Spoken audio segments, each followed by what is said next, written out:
For more than 55 years, Sefton Park has been a part of my life. Some of my earliest memories of standing there as a kid on bonfire night, watching fireworks burst over the treetops, feeling the cold air on my face, and thinking the whole world was magical. I didn't know then, but that park would become one of the biggest chapters of my life. In the early 1980s, I picked up a metal detector for the first time, and that's when everything changed. Sefton Park isn't just a bit of green space, it's one of the great Victorian parks of Britain. Opened in 1872, designed by Edward Andre and Louis Hornblower, with sweeping meadows, curving paths, elegant bridges, and that incredible palm house which was built in 1896. Liverpool was booming back then. The city wanted a park that matched its ambition, a place where ordinary people could escape the smoke and noise of the docks. And for me, it became something else entirely, a time capsule. When I first started detecting in the early 80s, hardly anyone did it. People would stare, wondering what it was that I was up to. But I wasn't causing trouble.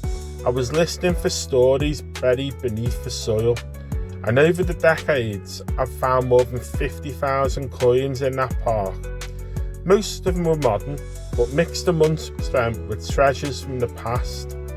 Victorian silver coins, Edwardian pennies, Victorian shillings, and I've even saw Victorian gold coins found by other detectorists. Every one of them is a tiny piece of Liverpool history.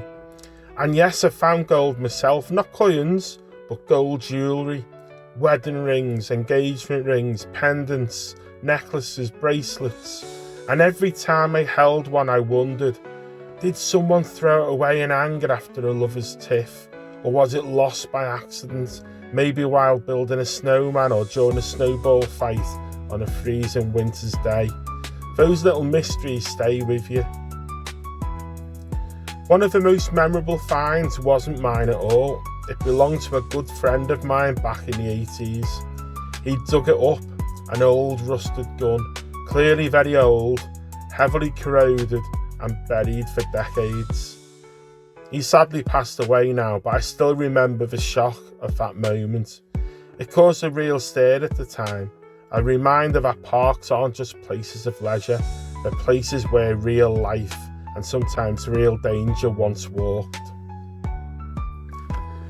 Over the years, I've also found so much bomb shrapnel scattered through the soil, twisted metal fragments from the war, reminders of the nights when Liverpool was heavily bombed. I've dug up bullets too, both used and live, some from training, some from soldiers passing through, some simply lost to time, and honestly finding all that shrapnel and ammunition made it no surprise to me when they discovered a World War II bomb while draining the lake in 2009. The signs were always there beneath the surface. War-related finds have always fascinated me. My dad actually found a war medal in the park years ago, and I've seen many others dug up over time. It wasn't unusual, especially after the First World War, for soldiers to throw medals away. Some couldn't bear the memories, some were angry, some simply didn't want reminders of what they'd been through. Holding a medal like that, you feel the emotion as much as the history. Over the years, I've found badges, pocket watches, brooches, lockets, Victorian jewellery. Some pieces were beautifully carved, tiny works of art lost more than a century ago. Others were everyday items from families enjoying a day out. Oh, and the pocket watches. Some smashed, some rusted, some still with gears intact. I used to imagine the men who carried them, dock workers, businessmen, soldiers home on leave, checking the time as they walked through the park, never knowing their watch would slip from their pocket and be buried for decades. One of the most unusual days I ever had detecting was when I went out with Snelly. You know Snelly from Radio Merseyside? He wanted to record a segment for his show, So we walked the park together, chatting, detecting, and letting the microphone capture every beep. It was surreal doing something I'd done thousands of times, but this time with a radio presenter beside me. It showed just how much interest people have in hidden history beneath their feet. I've watched Sefton Park change in the 1980s. Part of it was worn down. The Palm House was in a sad state. But Liverpool rallied.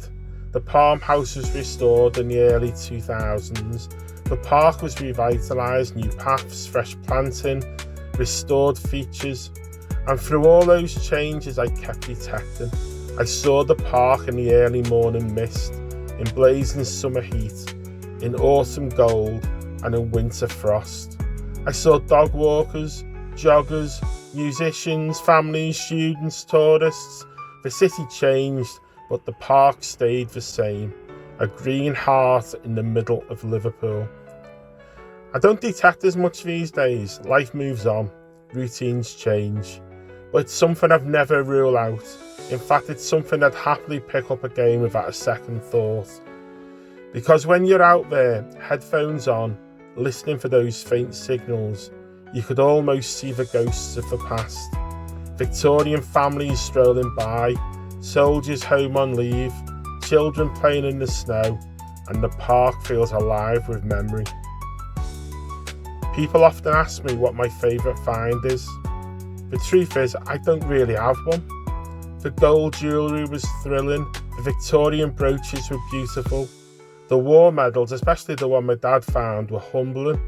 The badges and watches were glimpses into everyday Liverpool life. And the shrapnel and bullets, well, they were reminders of the city that lived through the Blitz. And even though I never found the gun myself, knowing it was discovered by a friend, now gone, adds a layer of poignancy to the park's hidden history. But if I had to choose what meant the most, it would be the experience itself. The quiet moments, the excitement of a strong signal, the satisfaction of brushing soil off something that hadn't seen daylight in 100 years.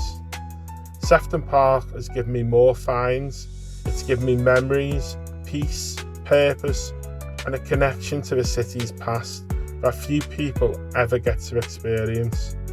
When I walk through the park now, I don't just see grass and trees.